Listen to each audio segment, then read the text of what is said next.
My name is Christian Dorsey. I'm the Director of External and Government Affairs here at the Economic Policy Institute. We've got our president in the back of the room being shy and unobtrusive, Dr. Larry Michel. And again, thank you all for coming to this event where we're going to take a look at what's needed in the 21st century vis-a-vis the role of government. And as a framing question for this event, we have a subhead to this title: do we need strong, effective government to achieve shared prosperity in the 21st century? Or are big government solutions just nostalgia for a time gone by? Now, as you look at the front of the room, we've got some incredibly deep thinkers who are going to engage this fundamental conversation. Now, full disclosure, all of these individuals, I believe, are actually on record as opposing the presidential candidacy of Donald Trump. However, you should not conclude from that what will follow has everyone sort of reading from the same playbook.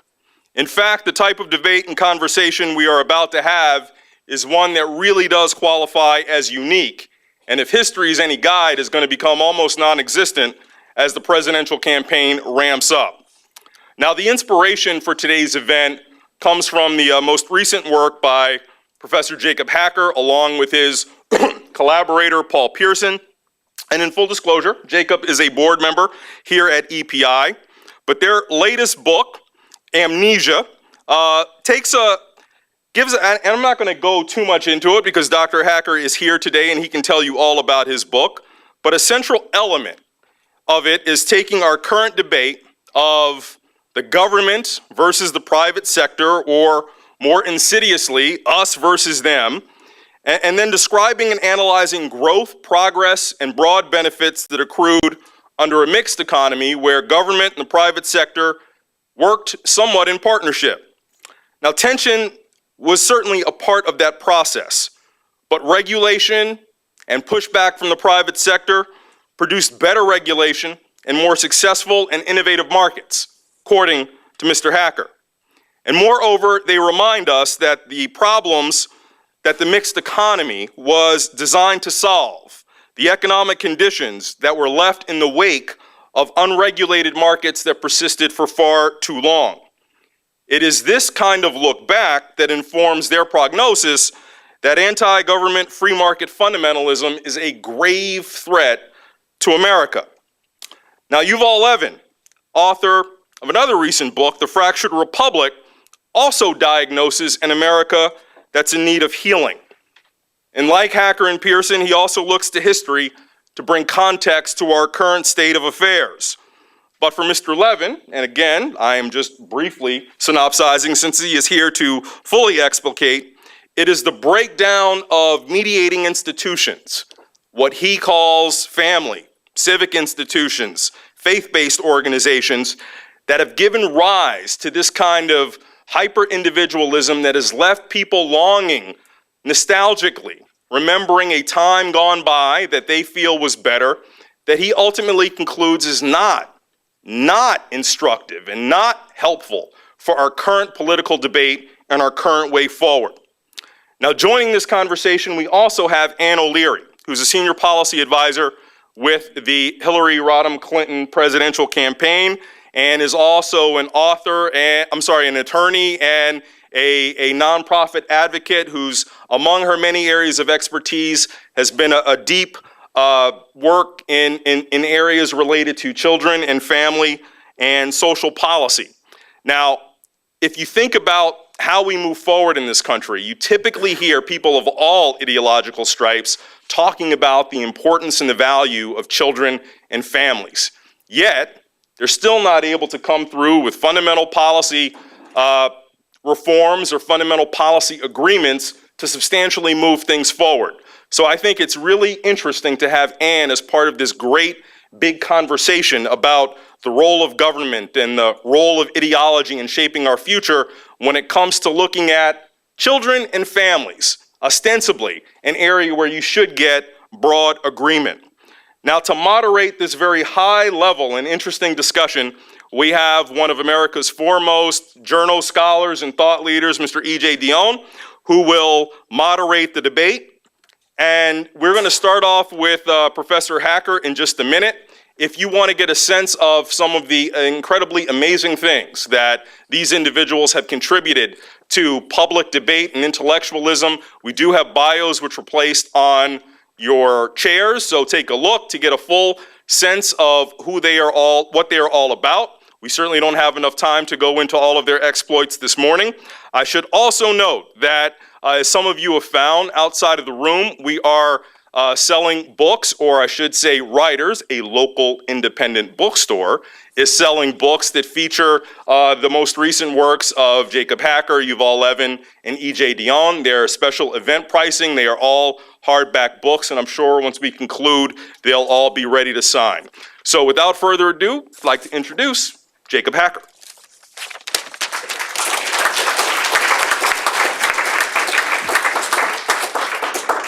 Okay, great. Well, thank you, Christian, and thank you, Larry, for helping make this event possible.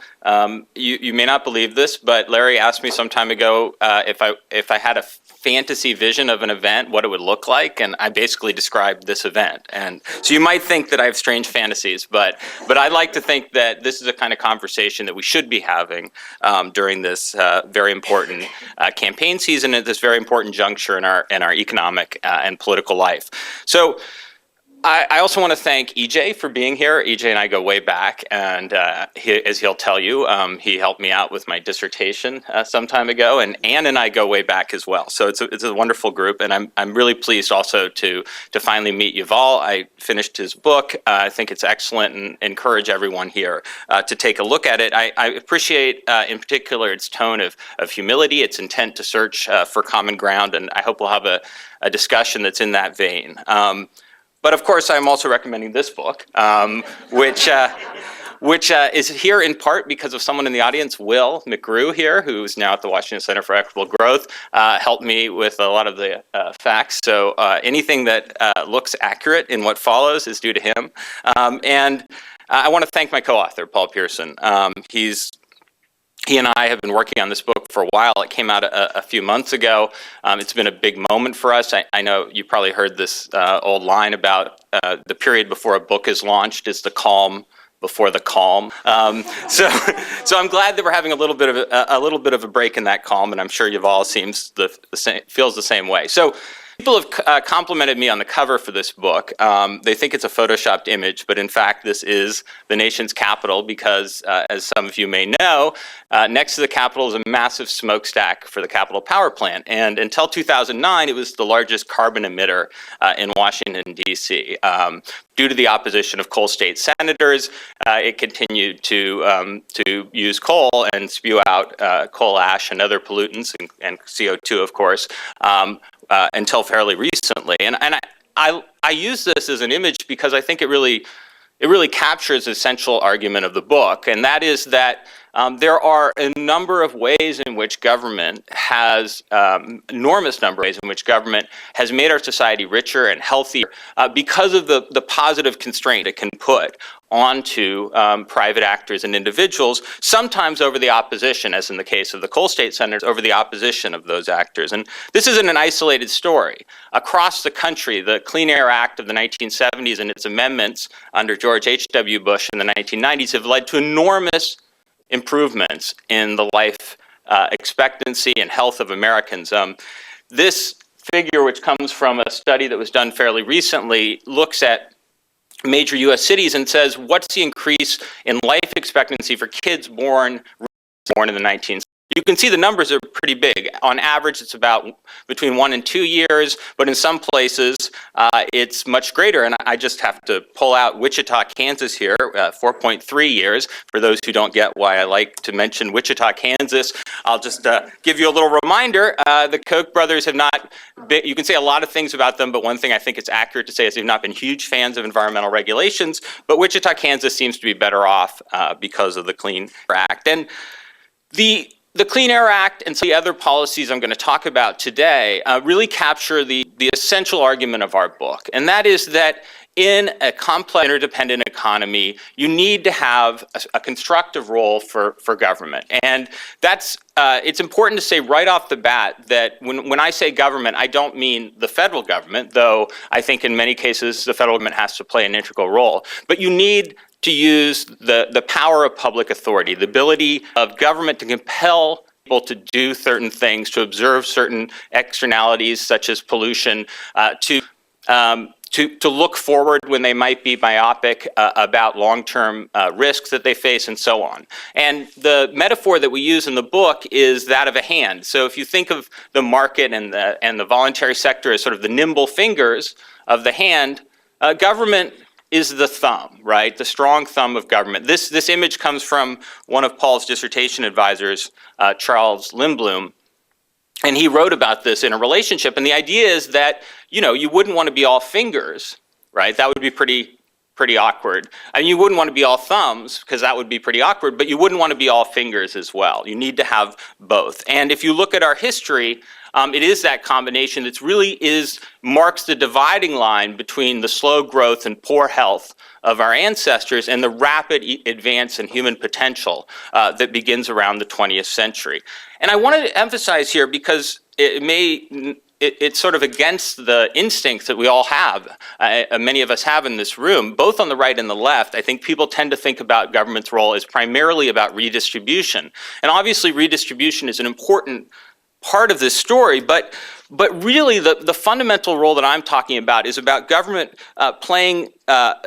producing kind of positive sum changes through the use of its distinctive capacity to remedy clear failures of the market and of individual coordination. And where that capacity has been used, we've seen enormous gains. And so there is an analysis in this book about the kind of failures of the market, which we've been learning more and more about failures of individual cognition and behavior, and failures that we've known for a long time, such as negative externalities like pollution or public goods. We talk about those failures. I can't talk about them all today, though hopefully we'll discuss some of them in the conversation. But I can show you just a few of what I see as the sort of broad benefits that addressing those failures has produced. So think about life expectancy. And here I use the UK as a proxy for Western life expectancy prior to the United States' arrival on the scene. And you can see here, again, an enormous transformation around the turn of the 20th century. This is deeply tied up with government. All those who've looked at this recognize that government's role in public health, in the development of vaccines and antibiotics, in investment in research and development, in the spreading of health insurance, these were fundamental to this transformation, really, in the horizons of human potential. This is a great positive story, and it's a story where government was central. So too with the other massive change of the 20th century, namely the huge increase in income over this period. And here again, the story is really a story of the 20th century. And here we really highlight government's role in economic development. As I said, it's not just about redistribution, although redistribution can play a role in this development. So for example, expanding the skills and capacities of workers. Why was the United States such an economic powerhouse in the 20th century? It was in part because we won the enormous expansion of the skills and capacities of workers. And not just their educational capacities, which was overwhelmingly due to public investment in schools, in higher education, through the GI Bill, through the creation of the first nation to create universal schools, the first nation to have universal public K-12 education. It was overwhelmingly through public investments, but it was not just investment in schooling. It was investment in the sort of essential fuel of a modern economy, and that is knowledge and science and technology. And through research and development, through investment in what you might call the medical, industrial, scientific complex, through a creation of a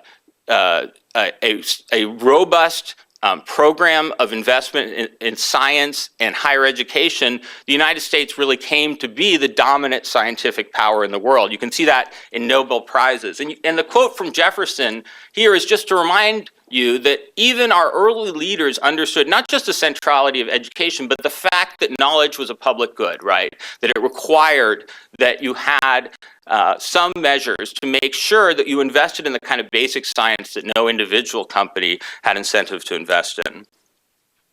And there's a hero in our book that I think Yuval might feel some kinship with as well. His name was Vannevar Bush, and he was a conservative Republican.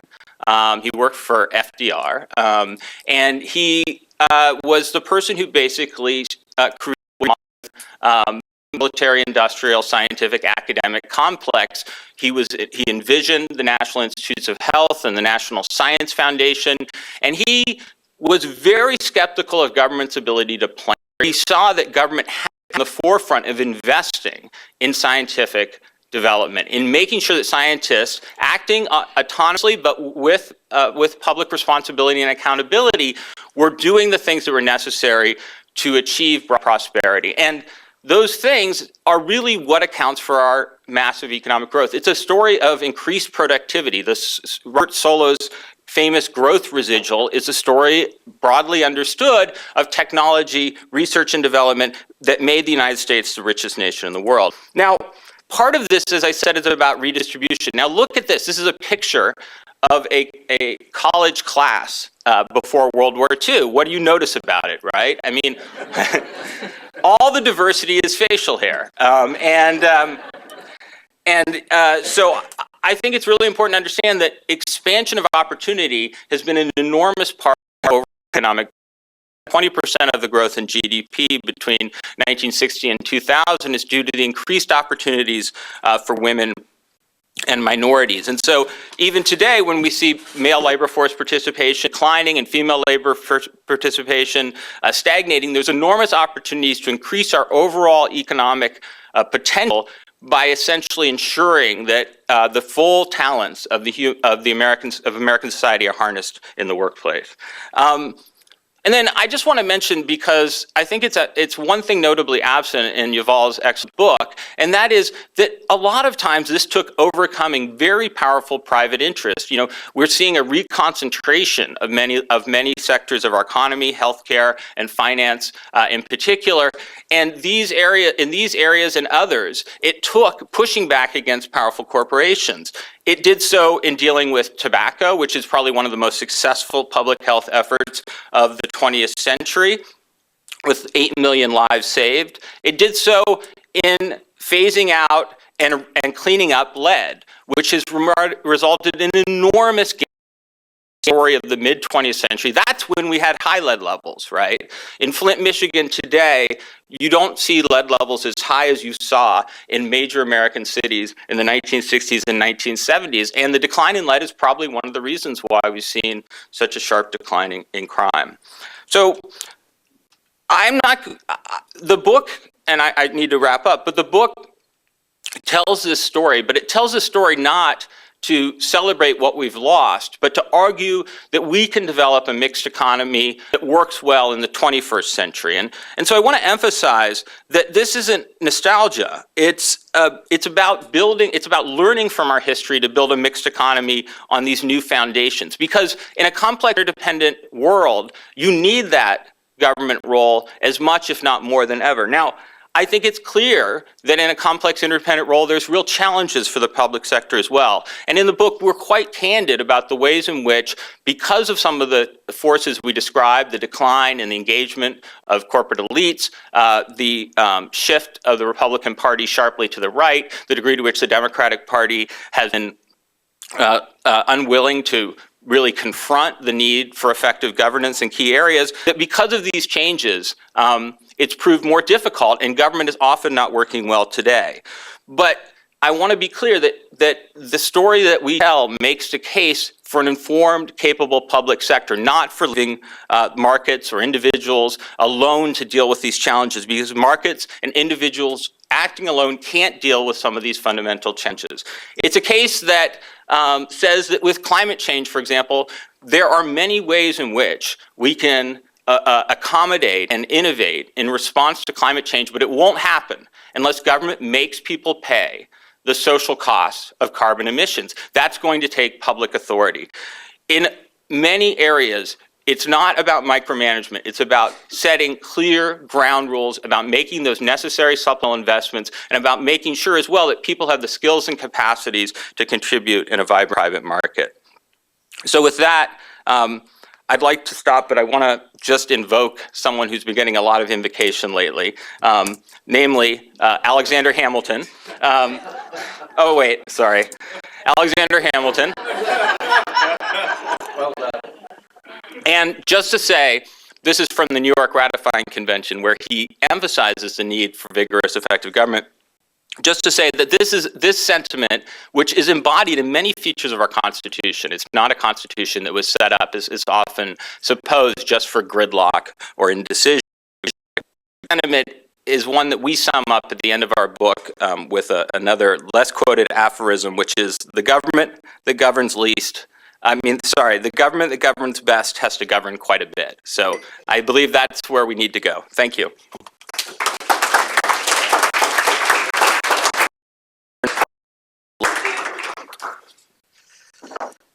Thank you, Jacob, very much. And really, thank you all. I'm very grateful to be invited.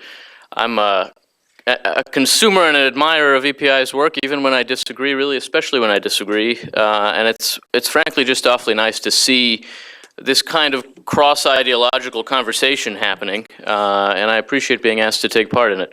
It doesn't happen nearly enough. I'm pleased in particular to be here alongside Jacob Hacker and to offer some thoughts about the book that he and Paul Pierson have written, which I found to be, not surprisingly, a very smart and thoughtful and challenging and highly engaging book. So although I'll offer some criticism of the argument here so as to earn my keep, you asked for a debate, I have to provide you one. I certainly do want to start off noting my admiration for their work, my estimation of how important and valuable it is, and I really do recommend it to your attention if you haven't read it. I would also naturally want to suggest to your attention my own recent book. I don't have a slide. I really should. I should just walk around with them. The book actually takes up a remarkably similar set of questions to those that yeah, thank you. Yeah, exactly. I should just take Jacob around with me. Yeah, that would be. It would get interesting pretty quick. The book takes up a remarkably similar set of questions to those that Jacob's and Paul Pierson's book does, though from quite a different perspective. And I assume that's why the folks at EPI suggested a conversation like this. One way to think about our larger question for this morning is to contrast the two perspectives of these two books on the question of how we got here, or what has happened to our politics, which is really, I think, a core question that both books try to wrestle with. So I'll use my time to do that in a way that hopefully proves constructive and maybe opens up questions we can think through. In a sense, we both begin from a very similar set of facts, which is that in the middle of the 20th century, Americans had extraordinary faith in our country's large established institutions, and in a sense in the interrelationship of those institutions, in a large assertive national government working together with big labor, with big business, to take on some of the country's challenges and manage those together. And over the intervening half century and more, we've lost that faith in our institutions. That's clear in public opinion, it's clear in our national life more generally. We no longer have much confidence in any of our large established national institutions, including the federal government. Jacob and Paul Pierson offer a very different explanation as to why we lost that faith than I would.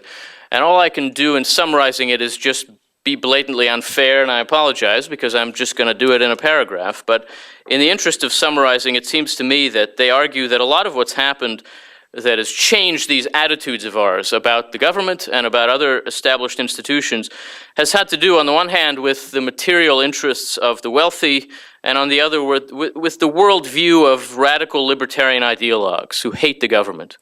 And these two forces working together have persuaded the country that government is evil and ought to be drowned in a bathtub. I have some concerns about that explanation as a way of thinking about the last half century and more. But in a sense, to deepen those and to temper their expression a little bit, let me first offer you in brief my own explanation and maybe make the point by way of contrast. It seems to me that what we had in America in the middle of the 20th century, in that moment that in parts of their book, Jacob and Paul look back to, and really that so many of us look back to often, in that post-war moment in America, was an exceptionally consolidated version of American society. In very broad terms, the first half of the 20th century through the Second World War was an age of growing consolidation and cohesion in our national life. As the economy industrialized, as government grew more centralized in response, as the culture became more aggregated through genuinely mass media, and national identity and cohesion in America were often valued above individual identity and diversity. In those years, a lot of the most powerful forces in American life were pushing each American to become more like everyone else. And the nation that emerged from World War II and from the Depression and from that long process was therefore a highly, profoundly, unusually cohesive America. It had at first an extraordinary confidence in large institutions, as I say, in government and labor and business working together to some degree to manage the country's needs. That confidence, by the way, is just stunning when you look at it. If you look at public opinion in the 1960s and the early 60s, it's extraordinary how confident people were in our large institutions, including in the federal government. America's cultural life at mid-century was no less consolidated. It was dominated by a broad traditionalist moral consensus. Religious attendance was at a peak, families were strong, birth rates were high, divorce rates were low. And in the wake of a war in which most of its competitors had more or less burned each other's economies to the ground, America really utterly dominated the global economy for a time and was able to offer economic opportunity to workers of all kinds, whether high skill or mid-skill or low skill. But almost immediately after the war, that consolidated nation began a very long process of unwinding and fragmenting, really in response to what was experienced as an over-consolidation of American life in that period, in the form of oppressive cultural conformity, of unjust racial exclusion and sexual exclusion, an excessively constricted economy, a shortage of choices and options in every realm of life. The culture liberalized and diversified as the struggles against that racism and sexism coincided with what was a massive increase in immigration starting after the immigration law of '65. And then some key parts of the economy were deregulated to keep up with rising competitors. And our labor market was gradually forced by globalizing pressures to specialize in higher skill work that has diminished opportunities for Americans with lower levels of education over time. And in politics, an exceptional mid-century elite consensus on some key issues gave way by the 70s to renewed divisions that have gotten sharper and sharper, of course, as the years have passed. In one arena after another, America in the immediate post-war years was a model of consolidation and consensus.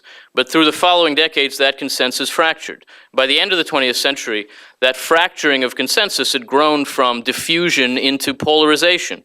Polarization of political views, of economic opportunities, of incomes, of family patterns, of ways of life. We've grown less conformist but more fragmented. We've grown more diverse but less unified, more dynamic but less secure. Now, all of this has meant many gains for America in national prosperity, in personal liberty, in cultural diversity, in technological progress, in those options and choices that American life was missing in mid-century. But over time, it's also meant some losses. A loss of faith in institutions is one of those. A loss of social order and structure, a loss of national cohesion, of security and stability for many workers, a loss of cultural and political consensus. And these losses have piled up in ways that now often seem to overwhelm the gains, and that have made our 21st century politics distinctly backward-looking and morose. Conservatives and liberals have emphasized different facets of these changes. Liberals often tend to treasure the social liberation and the growing cultural diversity of the past half-century and more, but to lament the economic dislocation, the loss of social solidarity, the rise in inequality. Conservatives celebrate the economic liberalization and the greater dynamism, but lament the social instability, the moral disorder, the cultural breakdown, the weakening of fundamental institutions. But these challenges are all tied together. The liberalization that the left celebrates is the fragmentation that the right laments, and vice versa. That set of forces, liberalizing and fragmenting, diversifying and fracturing, are all functions of what was really in a lot of ways the essential driving force of American life since the Second World War, individualism. And so if the first half of the 20th century in America marked an age of consolidation, when, as I say, many of the great forces in our society were driving each American to become more and more like everyone else, The second half of the 20th century and these opening decades of the 21st have marked an age of deconsolidation, of liberalization or fracture, when many of the forces shaping our national life have been driving each American not to become more like everyone else, but to become more like himself or herself. Mid-20th century America, especially the 1950s and 60s, stood between these two fairly distinguishable periods, and for a time was able to keep one foot in each of them, combining dynamism with cohesion to an extraordinary degree. And that kind of straddling of cohesion and diffusion, or unity and diversity, was really a wonder to behold. It's not surprising that we idolize that time and miss it. It offered us a stable, cohesive backdrop for different forms of liberalization, be it toward cultural liberation or market economics. But that liberalization has now done its work, and our society is its result. We're a highly individualistic, diverse, fragmented society, economically, politically, and culturally. And none of that is about to be undone. So we're going to have to solve our problems as such a society. Both our strengths and our weaknesses are functions of this path that we've traveled together, and we'll now have to draw on those strengths to address those weaknesses. That's, I think, the essential challenge for American politics in the 21st century. How to use the advantages of a diverse, dynamic society to address the disadvantages of a fractured and insecure society. But if that doesn't sound to you like the question that our politics is asking itself, that's because it just isn't. Our political culture has not been very good at grasping either the challenges we face or the strengths that we possess in facing them. It's instead been overwhelmed by nostalgia, by a desire to reverse the process of liberalization or diffusion that's transformed our society.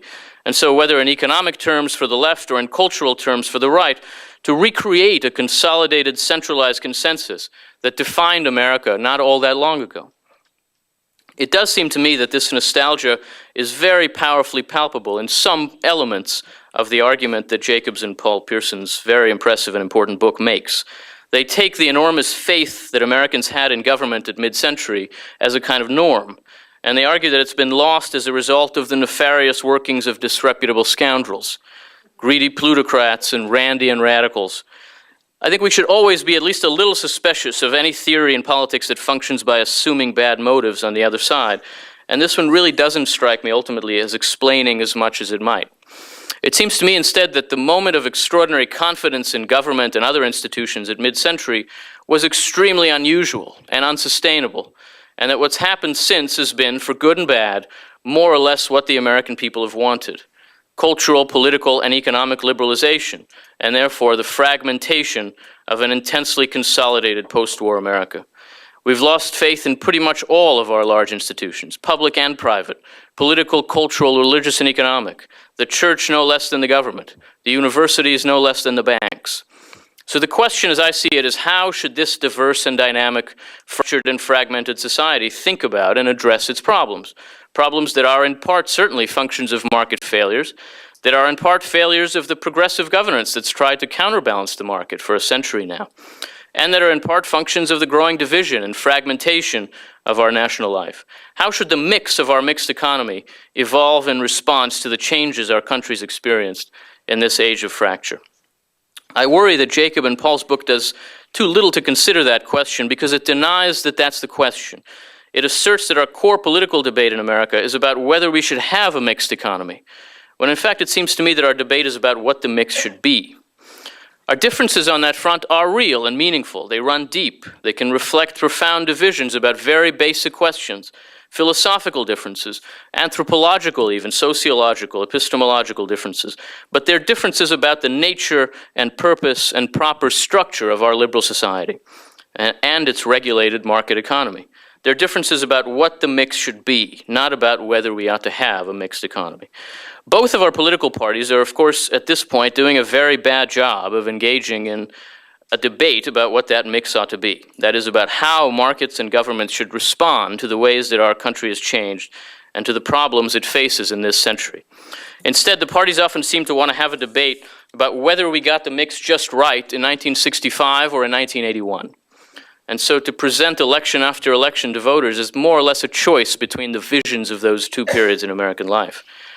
What would it mean to do a better job? I'll summarize very briefly, as I'm sure I'm over my time, but it seems to me that for thinking about public policy, the fragmentation or fracture of our society has some crucial epistemological implications and some crucial sociological ones. In epistemological terms, that is, in how we know what we know, our fragmentation means that the knowledge that's required to properly design and implement social policy in the 21st century is more likely to be distributed knowledge than concentrated knowledge. And so social policy should function through more distributed mechanisms. Where possible, it should work by giving people options, by giving them the resources to make choices, and by letting those choices matter, rather than by prescribing centralized solutions. That would change, in some cases quite significantly, how we think about education, about healthcare, about welfare. It would force a necessary modernization of American public policy. And in more sociological terms, our fragmentation means that our society itself is less cohesive and concentrated, so that effective solutions to problems that aren't simply about moving money around are likely to require some degree of subsidiarity, of enabling institutions closer to the ground to make judgments and to deliver services. I think that there are very plausible conservative approaches to reforming our mixed economy along these lines and very plausible progressive approaches to doing that. I prefer the former for a variety of reasons that I'm glad to get into, in most cases at least, but I don't think we're seeing enough of either one in our public debates at this point. Before we can arrive at those, we have to see that they're necessary, and that means understanding the crisis of confidence in government not only as a function of dark forces persuading people to believe a lie, but as the consequence of a long and on the whole probably ultimately beneficial process of fragmentation and fracture that requires the modernization of our governing institutions in just the same way as industrialization and mass media required a modernization of American government a century ago. So the question isn't, do we need an effective and strong government? The question is, what kind of government institutions does 21st century America require? What would an effective government that is strong within its proper sphere look like now? A debate about that would serve the country a lot better than the kinds of debates that we've been forced to have in this election year. And again, it's why I'm so glad to be asked to be here, because here you certainly have those deeper debates. You certainly look past what our elections look at, and you think about the kinds of challenges that the country faces in their own terms. So again, thank you, and I look forward to the conversation.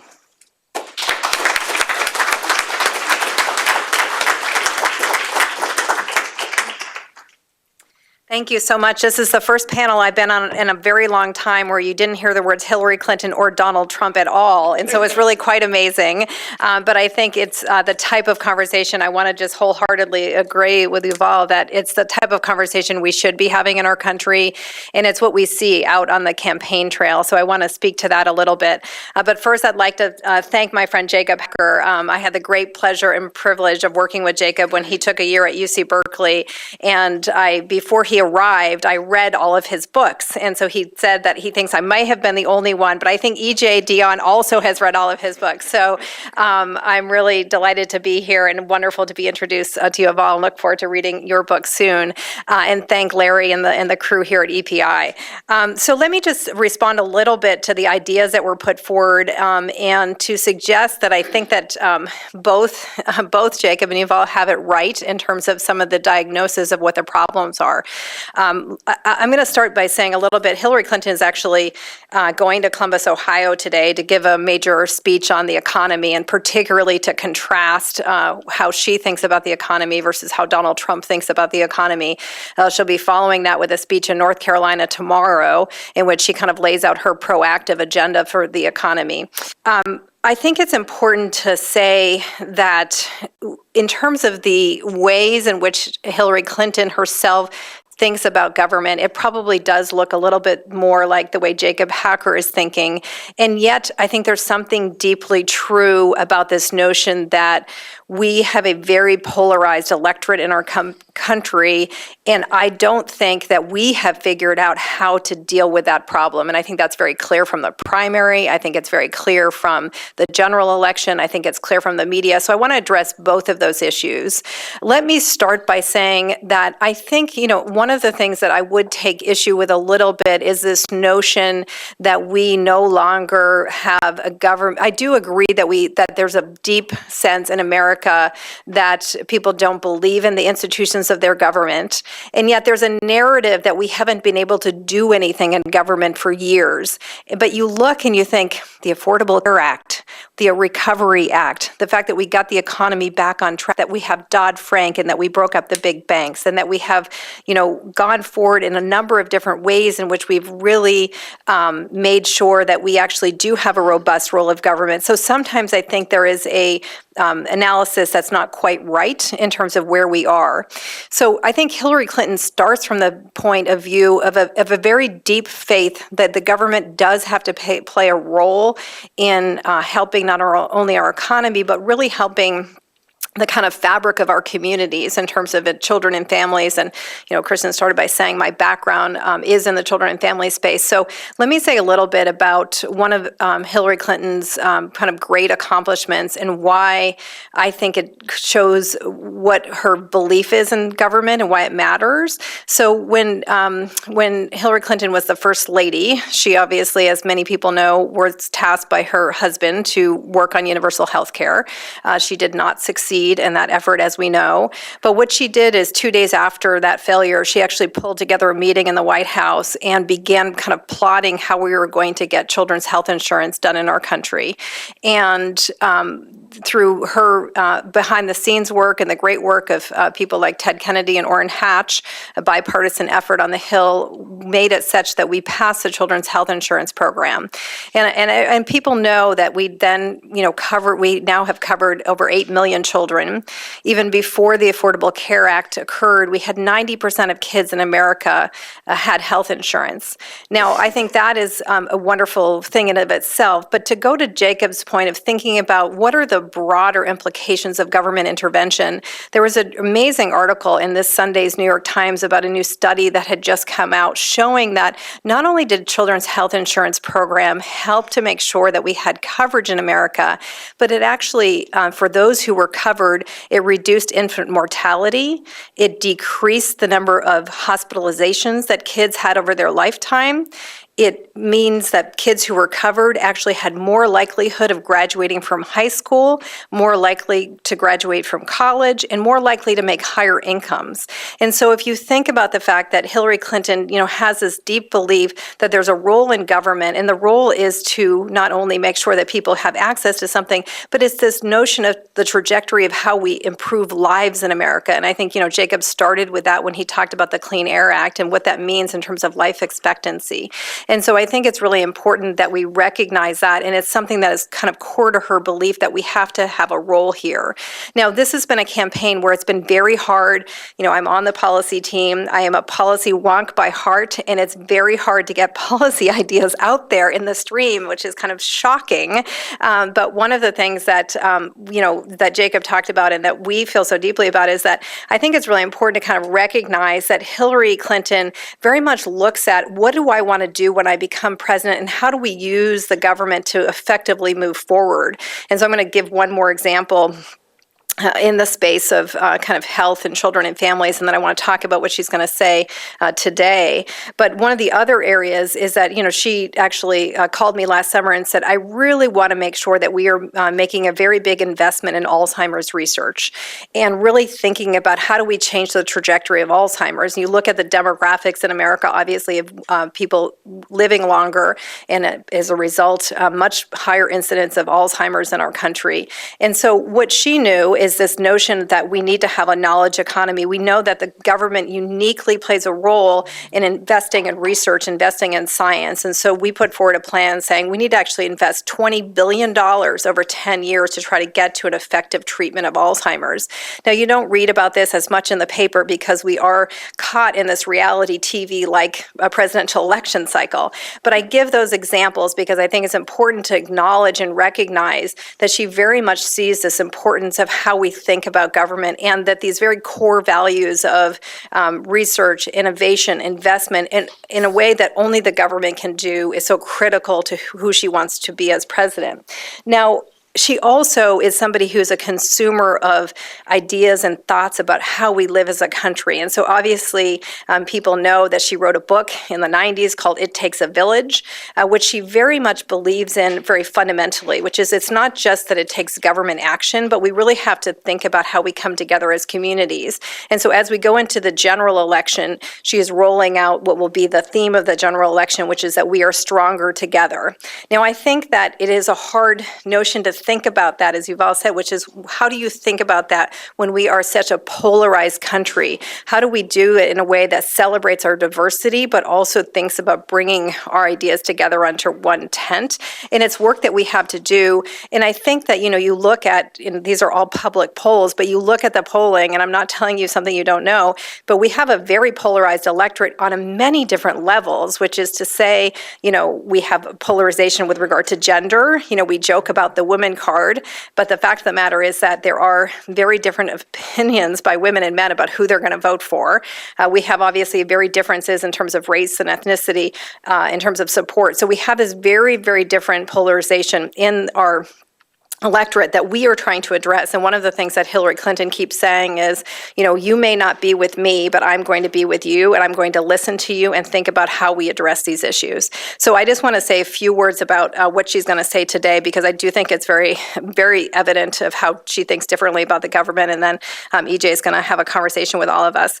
But she's in Columbus, Ohio. She's laying out an agenda and talking really about the difference with Trump. And I just want to say a few words about that, which is, I think it's hard. We all know that Donald Trump changes his mind very frequently. Some say even within, Larry Michelle was saying, even within a sentence, sometimes you're not sure which way he's going.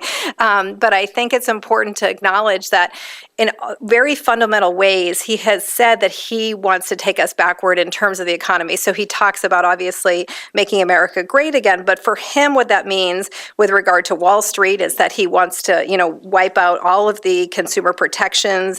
He wants to wipe out Dodd-Frank. He wants to get rid of the Consumer Financial Protection Bureau. So all the ways in which we have thought about how we need to make sure that we're regulating, we're protecting consumers, we're looking at going forward. He has made very clear that he wants to get rid of all of those government rules.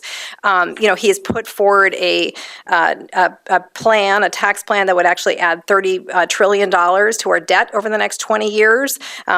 There's analysis out saying that he would, his plan would actually cut 3.5 million jobs, he has a vision of the economy that's really about making sure that we have tax breaks for the wealthy, but not investing in the institutions that we know matter. He's talked about getting rid of the U.S. Department of Education. He's talked about repealing the Affordable Care Act. So all of the ways in which we feel like there's a fundamental role that government plays, Donald Trump has said no. He doesn't believe that government has a role to play. So I think it's important as we think about this conversation that there's really kind of two challenges ahead. And I totally agree with Yuval that we haven't quite got it right, which is how do we make sure that we put forward an argument that government has a central role to play, but also acknowledge that there's both less confidence that government can do that even when things are getting done, like the Affordable Care Act. There's a deep skepticism, and that we haven't quite figured out how to deal with this polarization. And in part, one of the things that wasn't talked about is the media, which is that we read and we consume and we watch different things. And so it's very hard. I'm, guilty myself of reading the New York Times and Washington Post and listening to NPR and turning on CNN and MSNBC. And my colleagues on the other side of the aisle, at least in this presidential campaign, are not watching and reading the same things. And so part of it is we are having very different conversations. And so I think part of the notion is how do you get to a national conversation when you're literally not consuming the same information, I think becomes all the more challenging. So I am really delighted to be here. It's a kind of lovely break from the craziness of the campaign. I think these are exactly the type of conversations we have going forward, because even if Hillary Clinton wins, there is such a deep amount of work that we need to do to rebuild. Oh, I just said rebuild, make America great again, which is not quite what I meant. But what I mean is that there's this deep sense that both of Jacob and Yuval are right, which is that we really have work to do to think about how we lift up the government, but also how we deal with this deep polarization and this kind of hyper-individualism that I think we're all seeing. So thank you all so much for having me on the panel today.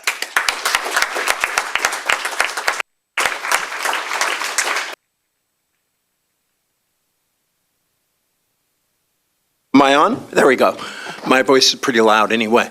My friend David Brooks once hurled one of the most scathing insults at me anyone's ever confronted.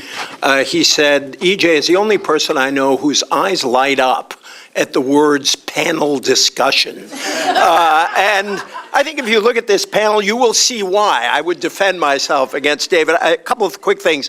I really want to pay tribute to Larry and EPI. There was something very odd that it took Donald Trump's candidacy to have a lot of people discover that there is a working class out there that is hurting and needs help. And Larry and EPI have been the conscience of this city for a long time in calling people's attention to the condition of American workers. And we are grateful to you. I'm also grateful for Christian Dorsey inventing a term. I'm sorry? Say again? Why not? I'm also grateful to Christian Dorsey for inventing the term Giorno Scholar. That sounds like one of those contradictions like jumbo shrimp. But I was grateful for it. I have two biases here that I should put on the table. Bias one, those of you who know me know my views are closer to Jacob's and Ann's than to Yuval's. Bias two is I really like all of these people. Jacob's right. He wrote his PhD thesis outside my office at Brookings. He was kind enough to say I helped him on the thesis. The truth is that I had this absolutely brilliant guy outside my office, and I interrupted him all the time in his work because I learned so much talking to him. Yuval is someone I deeply admire. The kind of conservatism I am closest to is a sort of civil society conservatism that he represents. But he really won my heart one day when we were talking about Thanksgiving, and he said every Harvard degree and BMW registration should have Ecclesiastes 9:11 stamped to it. And every panel needs a biblical reading. So Ecclesiastes 9:11 is, I returned and saw under the sun that the race is not to the swift, nor the battle to the strong, neither yet bread to the wise, nor yet riches to men of understanding, nor yet favor to men of skill, but time and chance happeneth to them all. To have a conservative say that success depends a great deal on luck, fortune, or providence is a real blessing, and I want you to preach that to your side over and over again, Yuval, because it's very important. And I've admired Anne for a long time for her work on children and families. And it's a real honor actually to be on a panel with her. And I want you to know how wise she is. It turns out, if I'm right, am I right about this? All three of the guys on this panel are married to lawyers. So Anne found the only panel in Washington where she would be surrounded by people who love lawyers. So this is great. I want to end all this nice, we all love each other and understand each other so well, and please buy our books sort of talk, and try to get at what really divides us here, even though I agree with the premise that I think there are certain things that unite us. As a liberal or a progressive or a social democrat, one of the things that's always bothered me is that we are often viewed as enemies of civil society. It is as if we don't appreciate family the institutions of family or community. And by the way, the labor movement is also an institution of civil society. And there is a fundamental divide here on, if one way of putting it, and it's why it was a good panel, is what role government plays in strengthening rather than weakening the institutions of civil society. And I think implicit in Yuval's argument is a view that government tends to weaken rather than strengthen civil society. In Jacob and Ann's view, I think it's fair to say that they see many ways in which government can strengthen civil society. So I'd like, I'm going to put a few questions on the table and then allow everybody to sort of have an exchange with each other. So I'd really like to join that argument. I want to challenge Jacob in one way, which is to say, if government is so great, and I fundamentally agree with his view that government has been essential to our progress, why is it viewed so negatively? And obviously one answer to that problem is to write a really important book saying, hey, wait a minute, government has done a lot more for us than we think. But what has happened? What have, if you will, progressives done wrong to find themselves in this state? We know what conservatives have done to discredit government, but what has our side, if I may put it that way, done wrong? And what do we need to do? To Yuval, I'd like to direct that personal responsibility question. If Yuval's argument is, conservatism should strengthen personal responsibility and upward mobility, what are the GI Bill, student loans, and survivors benefits except what John Stuart Mill called help toward doing without help, which I think is one of the central purposes of a government that wants to build society. On civil society itself, as you know, Yuval, my main critique of your view is you deal with centralized government power, but not with centralized economic power. What happens in communities, say in Western Pennsylvania, that have a vibrant civil society, strong churches, unions, community organizations, and a big company suddenly pulls out, and that community no longer has the wherewithal to sustain. They didn't lack civil society, they just suddenly find themselves without an economic base. And the third is on children and families, which will allow me to pivot to. There is this, I was glad you mentioned it takes a village, and you used the phrase, there are things only government can do. On the children and families debate, and this is where I think Yuval, the first part of his book makes an important contribution. I felt for a long time that too much of our politics is defined by whether the 60s or 80s were worse. I wrote about that in Why Americans Hate Politics. I'd like you to talk about the pressures on the family, because my dream, if there ever could be consensus, is that liberals and conservatives might at least come together around the idea that family actually really, really matters to the well-being of children.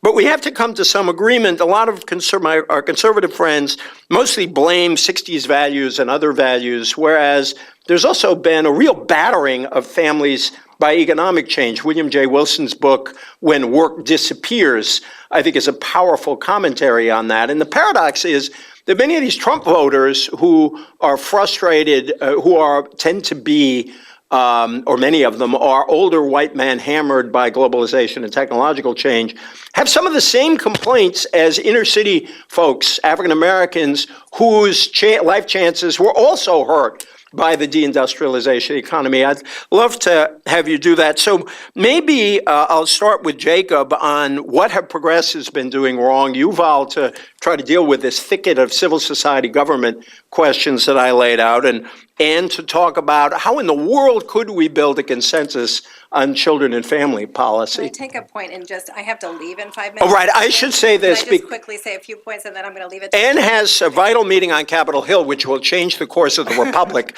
and we do not want her to be late for that. So let's let her go first. Thank you for reminding me. Yeah, and I know I just spoke, so I'm just going to say a few words, and then these two will have a wonderful debate once I step out. But I think one of the things that Jacob taught me that I want to add here, because I think it's something that I would love, and I'll follow up with them to get the answer to this, is that if you think about the way that our social policy was constructed over time, there was this notion that families were always the first line of defense in terms of social insurance, which is to say that if somebody lost their job, there was an assumption that somebody would be able to step in. So oftentimes the wife would be able to go to work for a short period of time. There would be some savings. If somebody became ill, there was a grandparent who could take care. If there was a child at home who needed help, a woman would not be in the workforce. And so one of the things that I think has happened over time is that both, we often talk that we haven't updated our social policy to deal with some of these work-family conflicts. And we talk about that in a very cabined way, which is to say that we say, we need to update Social Security, for example, and this is something we put forward on the campaign, which is to have a caregiving credit. So for women who have taken, up to 5 years out of the work, or women or men, it's often women, who have taken 5 years out of the workforce and don't earn Social Security credit during that time, we should have that. But I think there's a more fundamental question, and this is where there is a disagreement, which is because of the fact that we do have families that are no longer the kind of traditional family. We have either two working parents or single parents. We haven't come to an agreement across the political spectrum about how to deal with that, which is it is going to take both more government resources and more family resources to deal with the expenses of childcare, which obviously used to be provided within the home. It's going going to take more expense to figure out how do you deal with a worker who has these work-family conflicts so that we have paid sick days and paid family leave. And I think that there is a very deep resistance, often in times by Republicans, to these types of investments because there's this notion that if we just made America great again, meaning went backwards to a time when women stayed at home, that we could deal with this. And even Donald Trump says things like, you know, it's an inconvenience when women have to take time off to have a baby. It's, you know, something, if you want to deal with childcare, just get some blocks and swings and they'll be fine. And so I think part of it is this notion of we actually need to update our social insurance in a way that understands that we have a fundamental shift in our family. So I will leave the two of you to figure out how we're going to do that. And I just want to say thank you again, and I apologize I have to sneak out a few minutes early, but it's terrific to be here today. Thank you, Ann. By the way, on Making America Great Again, Jacob and Paul did a piece off their book in the Foreign Affairs magazine, and very puckishly, the editor or they ran it under the headline "Making America Great Again." So, well, thankfully, our editor stopped us from titling having the subtitle of the book being "How the War on Government Led Us to Forget What Made America Great." Prosper. It's what made America prosper. So, I think it's very important that we get down to the sort of the real discussion about what the implications are of these conflicting views. And so I want to answer your question, and in doing so, say just a few words about where I see our disagreements in the process. So you're absolutely right. I mean, there's a broad level of dissatisfaction with government. There is a really wonderful study that was recently done by the Center for American Progress, and Jeff Guerin was involved with it, and Rui Teixeira. And what they found is that when people say they don't trust government, the number one thing in their mind is politicians, right? So in fact, they don't think that they have real questions about government's competence, but they tend to actually believe there are very important roles that government should play, and in some cases want government to play a larger role. So I think it's important to distinguish to some extent between this really pervasive dislike of politics. Why do Americans hate politics, EJ? And this question of whether or not they see government as having a vital responsibility. And I mean, I think, you know, I was doing the government is awesome discussion, but I think it's very important to know that one of the important reasons why people are skeptical of government and down on politicians is that there's been a lot of really big strains that people have been facing. And so, as we put it in the book, we're still moving forward, but very slowly. And in certain areas that the EPI has been central, writing about, such as rising inequality and the difficulty that middle class families are facing, you know, it's understandable why Americans don't feel that the political system is responding to their felt needs.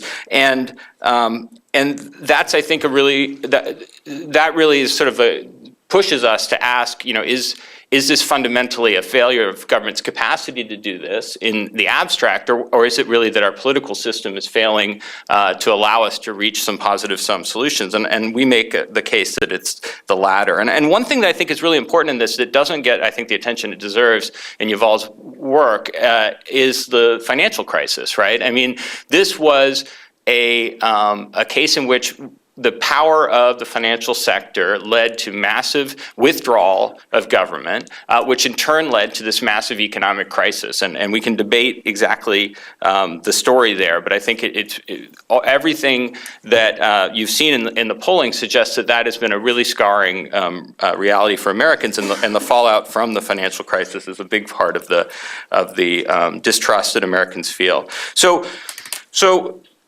that's the kind of sort of broad picture view of why I think there's this high level of distrust, and it's a long-standing one, and it really begins in key respects with the rise in economic insecurity in the 1970s. But I think it's adding to this is what we discuss in the book, and we sometimes call the doom loop of dysfunction. The fact that there are political actors, mostly on the Republican side of the aisle, who are further reducing the ability of government to address pressing problems.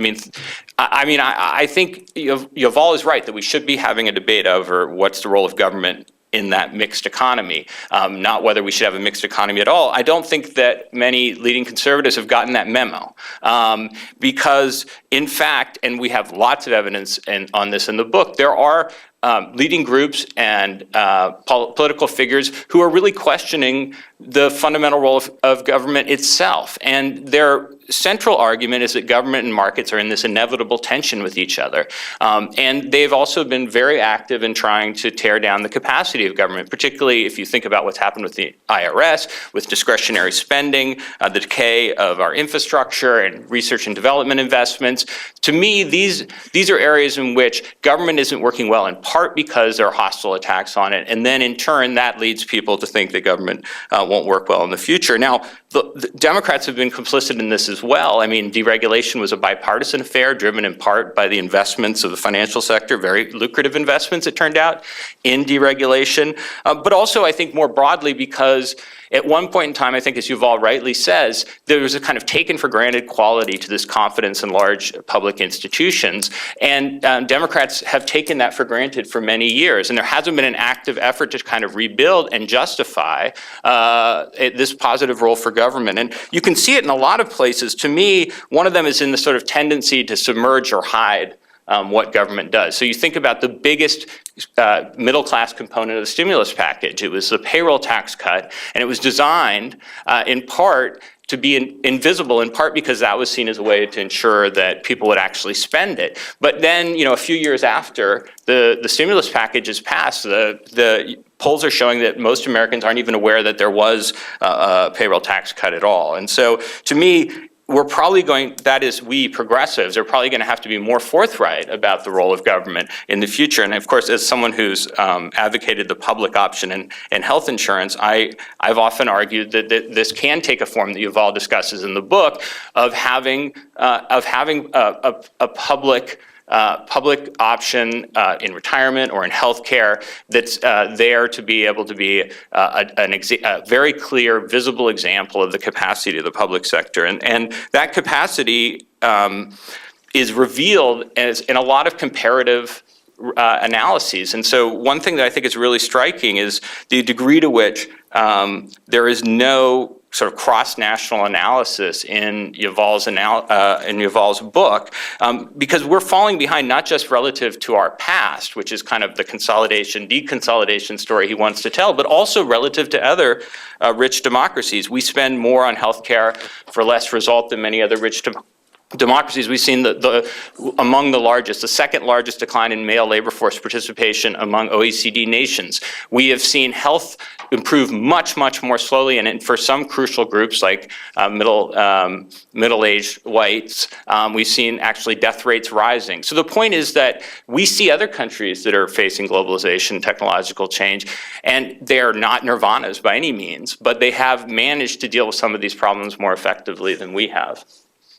Yeah, let me go to Yuval. Maybe I could sharpen the question to you, Yuval. You talk a lot about subsidiarity, and everybody's for subsidiarity, but as Bill Clinton would say, it depends on what the meaning of the word subsidiarity is, right. Which is, it's often said to mean everything should be done at the lowest level possible. In fact, as you know, real subsidiarity is it should be done at the lowest level if the lowest level can handle it. And so, for example, I don't think you would be for, although I could be wrong, dismantling Social Security and shipping it off to the states, that we are better with a national insurance system.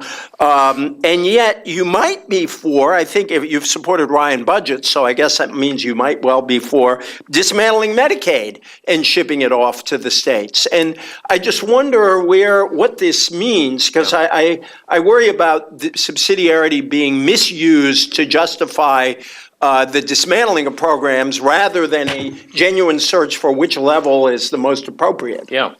Well, thank you. There's a lot here to respond to. Let me first say, to be clear, that though I'm certainly not a Trump voter, I'm also just as certainly not a Hillary voter, so I wouldn't want to leave people confused about the nature of the panel or the conversation. I'm a conservative. That's why I can't vote for Donald Trump, and in an even more understandable way in some respects, why I wouldn't vote for Hillary Clinton. Sorry? Well, we can start working through names, but eventually we get down to whoever I end up writing in and going and getting a drink. Yuval's even less likely to vote green, I think. Yeah, I think that's probably right. Look, I'm a frustrated voter. It happens. Nobody owes me a rose garden. There are a couple of things to respond to here. I would say that one thing I'd warn against, or at least I react against, is the abstraction of government such that everything that government does is judged by the GI Bill and the NIH. Government does some things well and some things poorly, and you have to think about what those are and why that is and how things could be done better or whether things should be done differently. And so I really don't think that the question of, say, scientific research is all that controversial in terms of a role for government between the right and left. The NIH budget grew by 70% in the Bush years with a Republican Congress. Again, it's not a question of whether there ought to be any role. And, I don't think it makes sense to describe Paul Ryan as an Ayn Rand acolyte. I mean, I just think you have to be a little more precise in the nature of the problem you are identifying. And so to your original question about the GI Bill and survivor benefits, I think those are examples of a way of using government, of using the federal government that can be quite effective precisely by giving people options. And I think that's quite distinct from what ultimately ended up being done with the Affordable Care Act. I just don't find it confusing that having passed the Affordable Care Act, people think government is incompetent. I think that makes perfect sense. But just if I can just sharpen that, on the Affordable Care Act, there are two big pieces. One is an expansion of Medicaid, which continues an existing government program. The other is, it seems to me, a classic Yuval Levin program, which is essentially find health insurance in the private market where you can. What is your objection to that? Well, the trouble there is that the definition of health insurance is very strict in the Affordable Care Act. So it's not find it where you can. It's first defining what health insurance is, quite precisely, and then requiring people to purchase something that meets that definition. And the fact that there's buying and selling involved really doesn't make it a market program. I think the core difference between left and right at this point on what they're offering on healthcare is that conservatives want there to be a variety of options, a genuine variety of products, insurance products and coverage options and care that allows people, through the choices they make, to make our system more efficient, the underlying health system more efficient. Because that's the problem to be solved. We do agree ultimately about the problem to be solved. It's a classic left-right distinction about how to solve an efficiency problem. Is it by concentrating the decision-making and allowing for more efficiency through concentration? That's not a crazy view, don't get me wrong. I just think it's not right in this kind of case. Or is it by decentralizing, by allowing people's choices, incremental choices made at the margins, to shape the system in a way that's ultimately going to be more efficient for meeting their needs? I think you find that difference in the kinds of distinctions that you would find now between left and right on healthcare. That difference has been there a long time, and in a lot of respects, it is a core left-right difference. What Republicans are offering on healthcare is much more like the GI Bill than what Democrats are offering on healthcare. And in that respect, I don't think that either side is arguing that, well, obviously the left is not. I don't think the right is arguing there's no role for government in providing social insurance. There's no role for government in providing the kinds of public services that we've come to expect. The question is how. What kind of government do we need to have in the 21st century? And, the arguments we have about that are just not helped very much by saying that we have great bridges and we invest well in scientific research sometimes. It's not the same question. There's a big difference between government as a provider of services, as it is in Medicaid, for example, which I do think needs to be decentralized and turned into an on-ramp to a private insurance market rather than into a government program that functions as an insurer. And it's ultimately a fairly big difference between that kind of program and government backing of science or cash benefits to people whose needs basically amount to not enough cash. So that's just a way of saying, again, that I think the argument is about how our mixed economy should function in the 21st century, not about whether it should be a mixed economy. And so as it relates to civil society, to your other question, I certainly agree with you. There are ways in which government at all levels can be reinforcing and supportive of civil society. and there are ways in which it can take over roles that ought to be played by civil society. It seems to me that part of the difference is a kind of vision of ultimately what society consists of. And this is why the argument of my book is much more against individualism than it is against centralization, because I think those two things actually work together to a very great degree.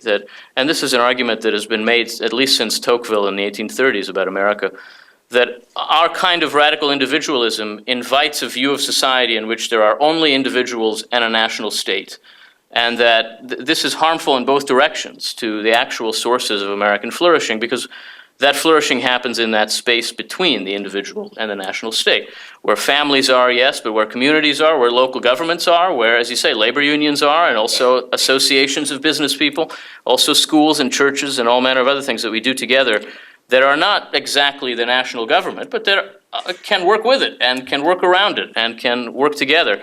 So I think it's extremely important for us to see that ultimately the health of that middle space is essential to the health of our society.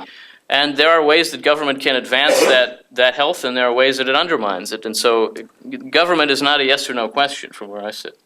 Let me, if I read the program right, we're just talking up here, we're not having Q&A from the audience. Am I correct in that? Because there were two things. What? In the original vision, we were going to end with some Q&A from the audience, and given that it's 11:57, we may want to open things up. But, yeah, let me open it up. I want to put two underlying questions on the table for you, and then let's get a few questions and comments from the audience. Underlying question number one is, I would like you to, and we don't have enough time for this, talk about this difference you have on healthcare, because as it happens, both of you have spent a long time studying healthcare and have reached very different conclusions. I was thinking, Jacob, about your advocacy of the public option. And one of my favorite speeches at the 2012 Republican Convention, or favorite moments, was when Chris Christie talked about his dad going to Rutgers on the GI Bill.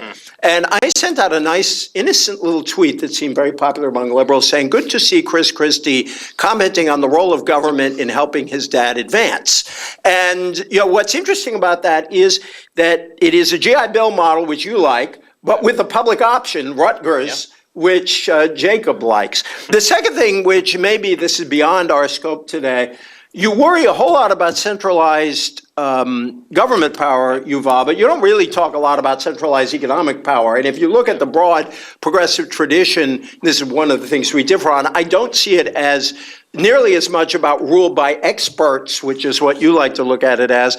I see it much more as countervailing public power to break up concentrated private power. But that may be beyond us. But those are two things I want to put on the table. But let me open it up. The gentleman in the back, and then Norman. Let's take a few comments, and then we will let these guys close it out.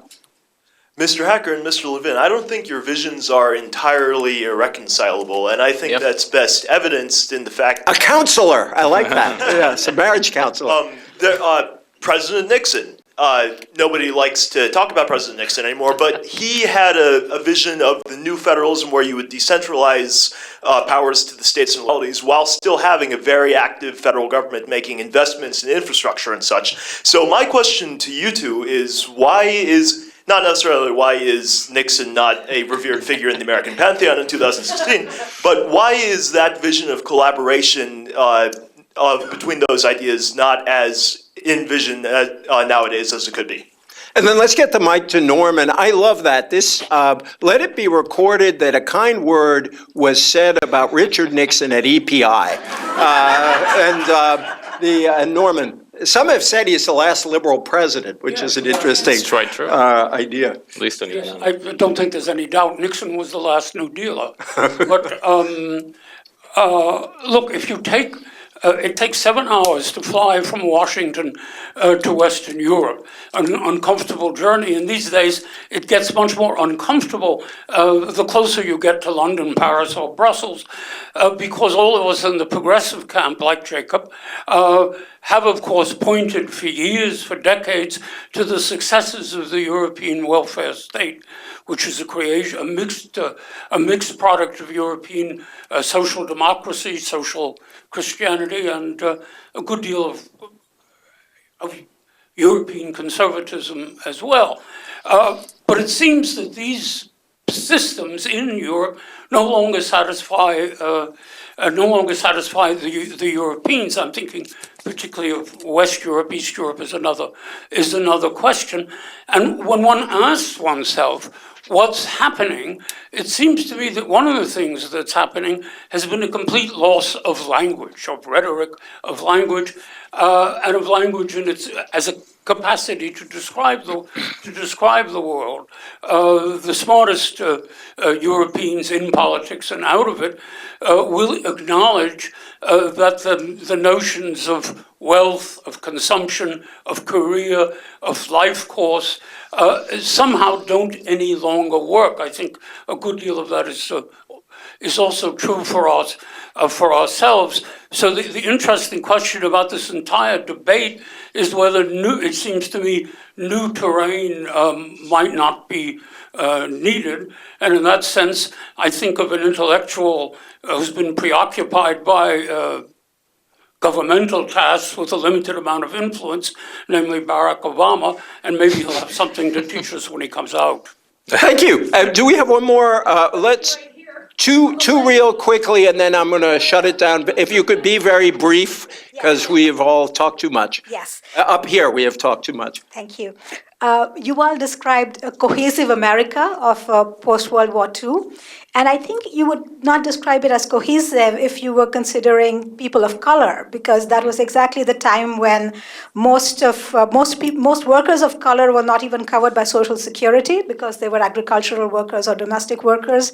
The federal government ran a segregated workplace, so I would not describe that America as a cohesive America.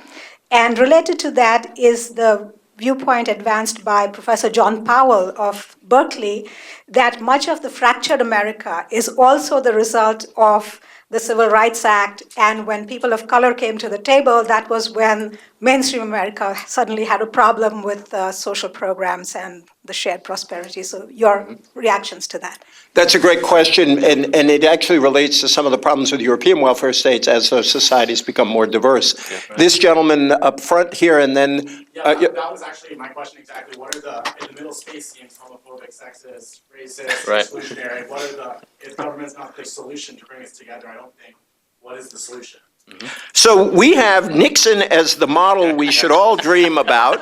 The problems with the European welfare state and how do we deal with that? And the 50s were cohesive for everyone except for all the people who were left out of the cohesiveness. So let's why don't I have Yuval speak and then Jacob, and then we will close up, and you are all invited to buy the books. I want to reiterate that.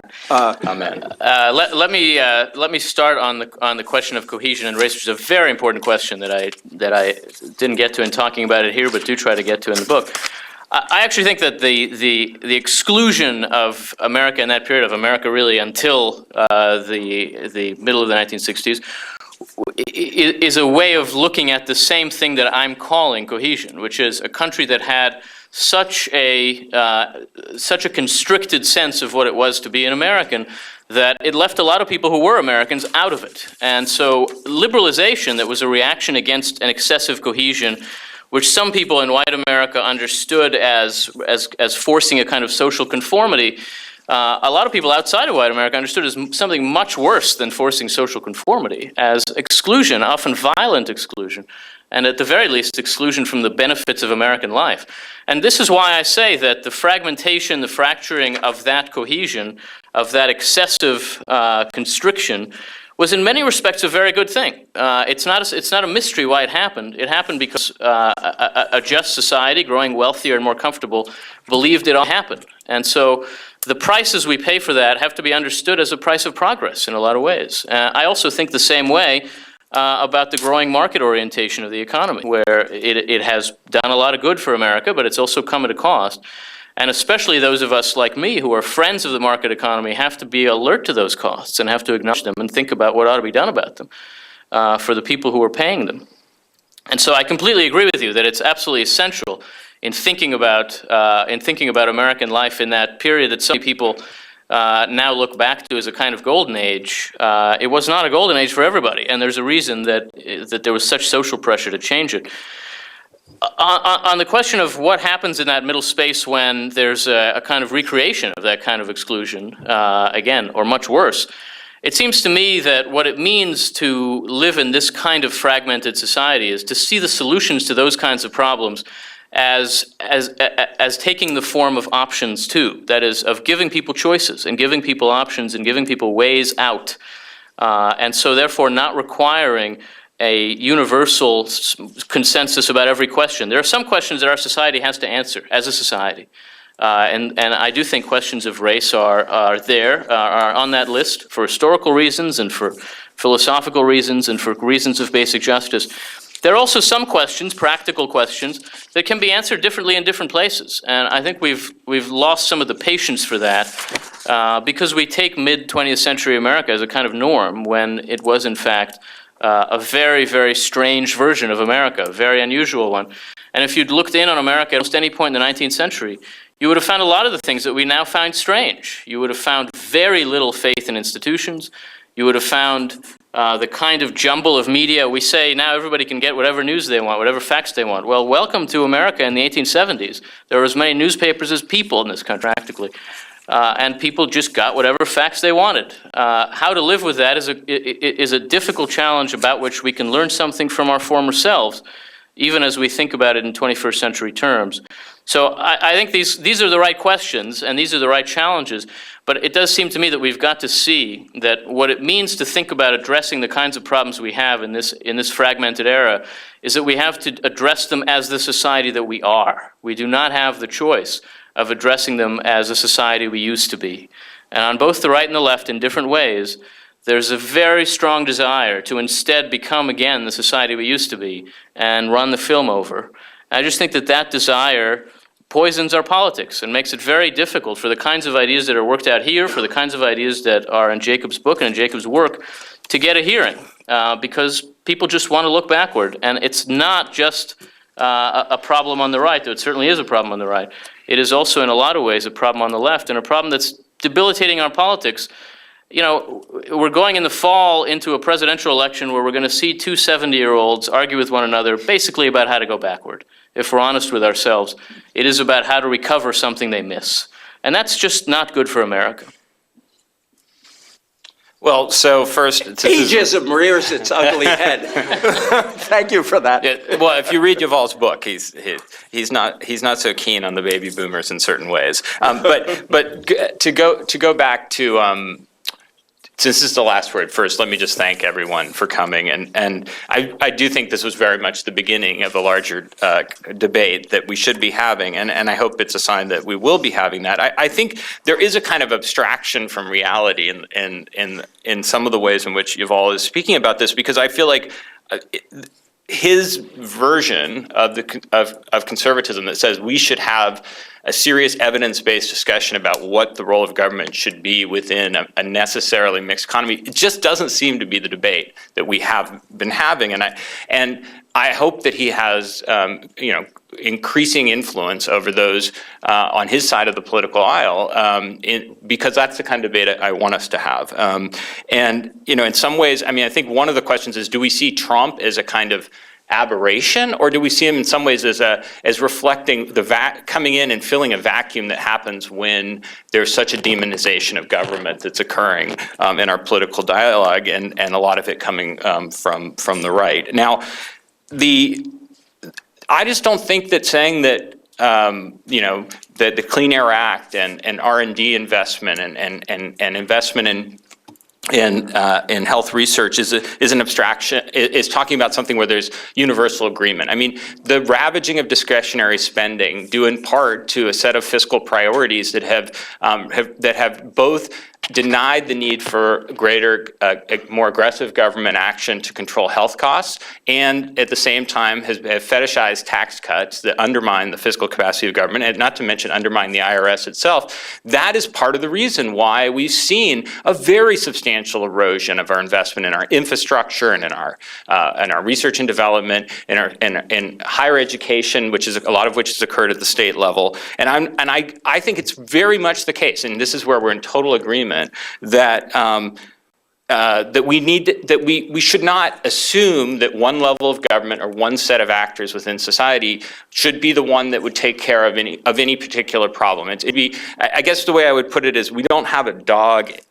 Or if we do have a dog, we have a friendly dog in the fight over which level of government is best poised to address these problems. I really do believe it should be evidence-based, but when I look at the evidence, there are some core areas where failures of the market necessitate national solutions, which may in turn result in local or state or private sector partnerships and implementation. And one of them, as I've mentioned, is climate change. I also think the enormous opportunity gap that we see in the United States is going to take, as Robert Putnam has eloquently written, national level commitment as well as local and state investment. And I guess that's we have a whole chapter in the book on market failure, right?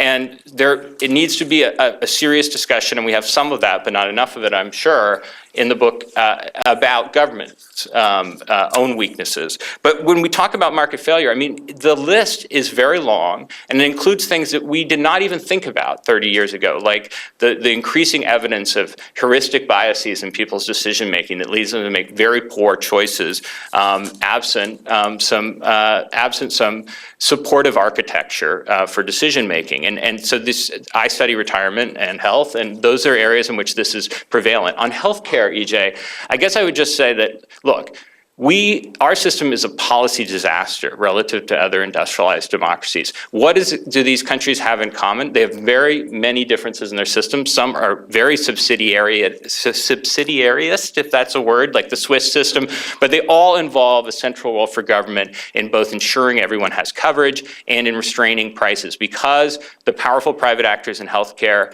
are going to demand as much of the national economic pie as they can get without the countervailing power of government or actors enabled by government to play that role. And so I think the Affordable Care Act is a success on many dimensions, and to the extent that it's had, especially at the exchanges, had problems, it's probably from relying too much on the states as the locus of implementation. In fact, if you look at what's happened on Medicaid, that was clearly a case where the Supreme Court said that the states could decide whether or not they wanted to deny health insurance to their own citizens, and lo and behold, many of those dominated by Republicans and conservatives have decided to do just that. So let's have an evidence-based debate about the role of government in the 21st century, but let's not pretend that the current political context is not one in which there is a significant constellation of actors, particularly on the right, who are denying the necessary positive relationship between effective public authority and a dynamic private market. Thank you. I want to close with three thoughts. First, I want to thank Larry and EPI. Your guilt-tripping me, Larry, will probably work because I'm Catholic and I believe in guilt. Second, one thought of my own. In my book, I have a chapter called Reforming Conservatism or Trumping It, in which Yuval plays a significant role and in positive ways, as well as in my critique. I really do think that reform conservatism of the sort you're talking about needs to be more adventurous. My reform conservative friends say, I won't be happy until they all become social democrats. There may be something to that, but that's not where I'm going. And I hope you write a chapter for the paperback of this book that takes into account the challenge Trump poses to conservatives. I just want to close with two quotes. Two sets of quotes, one from Yuval and one from Jacob. I really do like this argument from Yuval. I think he's right, and we have to come to terms with all of us. We have spent the beginning of this century drenched in nostalgia. We have become so accustomed to the ubiquity of nostalgia in our public life that we barely stop to notice it anymore. I think that's really true and important. And two great lines from Jacob, and thank you to my interns, Jim and CJ, out there for helping me on research before I came here. This is a great Jacob line. Picture this headline, quotes, "Things are getting better, comma, slowly, comma, because of government policy. Your eyelids are probably drooping. Journalists are attracted to controversy, not cooperation, decline, not improvement, and people, not policy.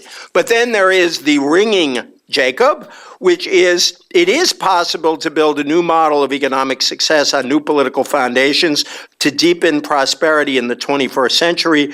Grasping these opportunities requires a mixed economy, the strong thumb of government, as well as the nimble fingers of the market. I think we're going to be hearing that line in this campaign. Thank you all for coming. Thank you. And thank you, Jacob, Yuval, and Ann in her absence. And the books are outside the door. Everyone, before you leave, just a couple of